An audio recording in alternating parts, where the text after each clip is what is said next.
Yan lahat, ang dami, puro di ba rin mga pulis na yan, oh? Anong oras ngayon? 3 beses na ginawa din yun sa amin. Para naman napaka-criminal yung hanapin ninyo. Criminal po talaga. Oh, kaya nga eh. Patay nga eh. Oh, kaya nga po. tumakbo. Akit nga po. Akit nga po. Ano iniiyak mo? Eh, kaya nga po. Kayong maninigaw, sir. Hindi kami naninigaw, kayo naninigaw eh. Eto, halika. Compound nyo to, di ba? Compound po namin eh. Dapat residence po ito. Dapat may mga warrant arrest kayo.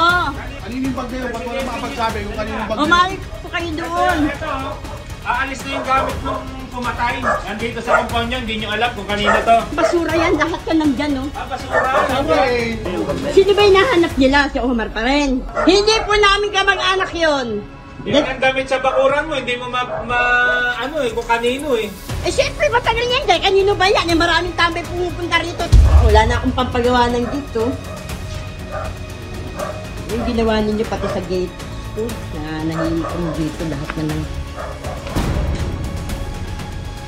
So prior to the incident, ma'am, itong February 26 na to, may kilala po ba kayong Omar? May kilala naman po talaga kami. Hindi ko yan itatanggi. So sino po ba si Omar, ma'am? Pero yung Omar na po yun, matagal na po namin kapitbahay. Hindi po namin kaano-ano, hindi ko kaibigan. Kapitbahay. Pero hindi namin kamag-anak na sinasabi ng mga pulis na yun na tinatago namin. So si Omar po ba ay nadalas po ba na pumupunta sa bahay ninyo prior to this incident, ha? Last year pa po yun. Kasi nakulong po yun. Nakalaya. Siyempre, bilang kaibigan ng mga kapatid ko, ng pamangkin ko, por kumusta, por ano, dalaw sa bahay. Pagkatapos po nun, alis na. Po, last year pa po yun, matagal na. Nitong Feb 25, ma'am, yung the day before po nung nangyaring insidente, pumunta po ba itong Omar or nung linggo po na yun? Wala po talaga.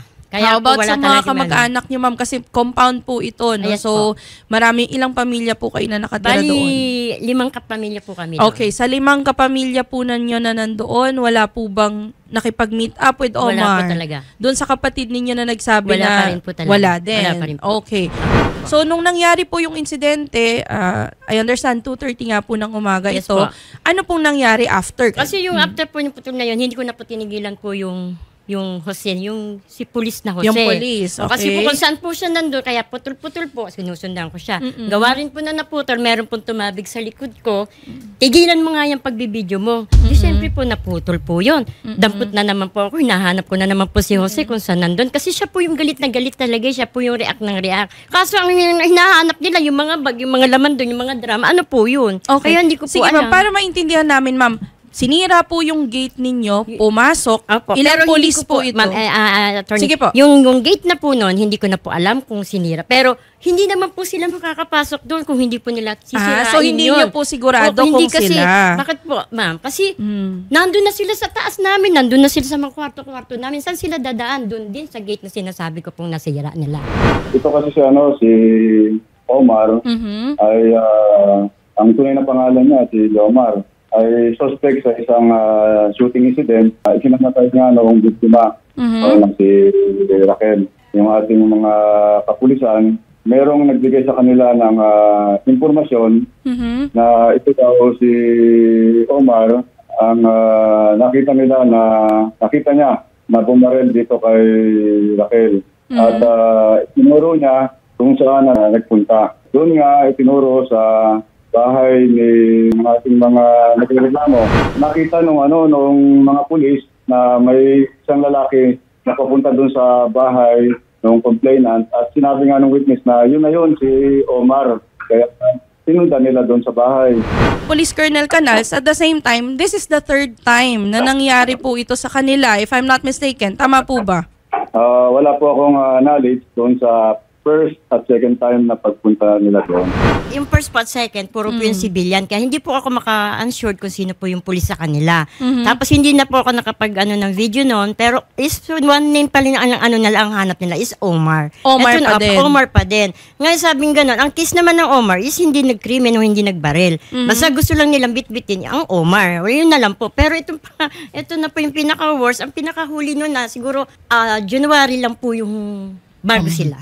O eto, February po. Omar pa rin po yun. Eh, yung Omar po, last year pa po yun, huling na ano sa amin eh. Pero actually, ma'am, kakasabi lang din po sa amin, last week daw, pumunta daw po yung Omar sa inyo. Ipatunayan po nila sa amin yun. Kasi dapat alam din po ng kamag-anak, kapitbahay din po namin. Ano sinasabit po ng kapitbahay ng mismong kapatid? Matagal nang wala yan dito.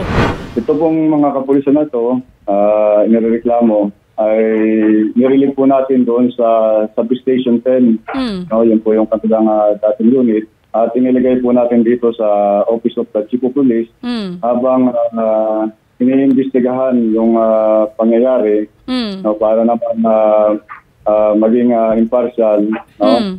At laging available sila during the conduct of investigation. Na-disarmahan na po sila, tama ba? Nirelieve lang po natin kasi hindi naman po involving na shooting. Hindi naman po sila... So, relieved from duty po sila ngayon, sir, tama? Opo, narito lang po sa aking opisina at nagre-report araw-araw yung mga tao po na ito habang iniimbestigahan sila. Ang party list na masasandalan. AXIS! Number 68 sa balota!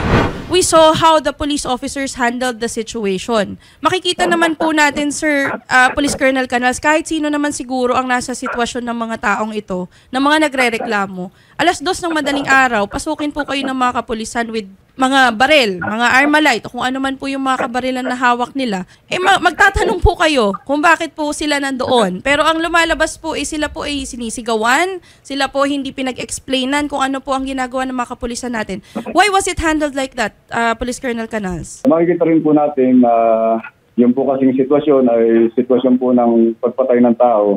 No? At ang suspect natin na hinahabol ay meron ding armas kasi shooting incident ito. Sa sitwasyon na ito ay masyadong mataas yung emosyon sa pagitan ng mga nagrereklamo at mga pulis. Dahil yung mga pulis, meron silang mataas na intensyon na mahuli talaga yung Omar. At naman pakay na kluhin sa tingin ko yung pananahimik noong nagkataon lang na nakita nila na pumasok doon kasama yung witness, yung Omar na suspect dito sa pangyayaring pagpatay. Kung meron pong injustice na nangyari sa ibang tao at intention nyo po na hulihin lamang itong si Omar, wala naman ho kaming masasabi doon at kami ho ay saludo. Ngunit at the same time, hindi po dapat gumagamit ng dahas or unnecessary force ang ating mga kapulisan. They have to follow the rules. Hindi ho ma-justify ng height of their emotions yung ginawa nilang kaba, yung ginawa ho nilang maaring trauma dito sa mga taong ito, sir. Kaya nga po, yung ginagawa po natin ngayon ay iniimbestigahan na yung pangyayari. Pagka napatunayan po na nagwaran para sa violation ng ating police operational procedure, ay sigurado po nating sasampahan ng kaukulang kaso administratibo itong ating mga kapulisan. Sir, good afternoon po. Hindi naman po ako nagdedemanda o hindi naman din po ako nagkakaso sa mga pulis. Kasi po, unang-una, mahal ko po yung buhay ko. Baka bukas, makalawa, patay na rin ako. Hindi nyo naman po alam kung sino po yung pulis na aanuhin ko yung didemanda ko. Ang sa amin lang, seguridad pa, yung hindi na po maulit. Tapos mag-sorry po silang lahat sa amin kasi buong taong bayan, kasi bago po yun sa amin, ma'am. Kung sinasabi nilang iskinita dumaan, maraming bahay po muna bago kami.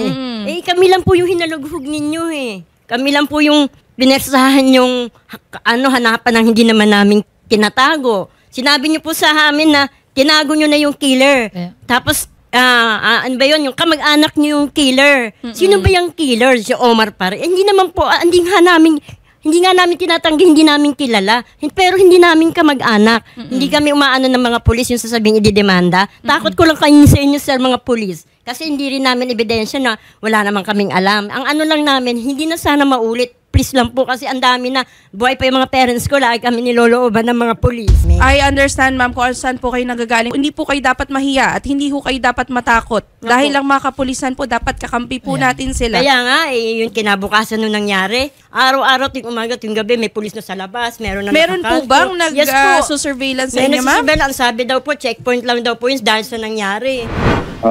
Titingnan po natin kung ano po yung ang nirereklamong panibago ng ating complainant. Pero ang tinitiyak ko po ay hindi po gagawin ng ating kapulisan na makaperwisyo po ng mamamayan katulad po ng paghihinala ng pong ating nagre-reklamo ngayon. Yung mga kamag-anak ho ng mga na-involved na kapulisan are threatening these people. Ayan po, sinasabihan kami na taong bayan mga adik, huwag kayong magmagaling, nagtatago kayo sa account mo, ganyan-ganyan po. Sa mga anak ko, boss nila taong bayan. Boss nila, sino po yung boss nila taong bayan? Yung taong bayang mga adik. Sino po yung sinasabi yung taong bayan na boss namin? Na taong bayan, kami ba yung boss? Tapos tao yung bayan? Magmagaling, nagtatago daw sa mga account ng mga, yung may mga tawa na, tulad mo yung Rajin, parehas kayong bobo. Yung Rajin po, anak ko po yun.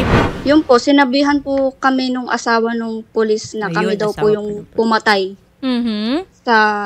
Doon sa pinatay po, kami daw po yung pumatay. Tapos yung taong bayan daw po adik.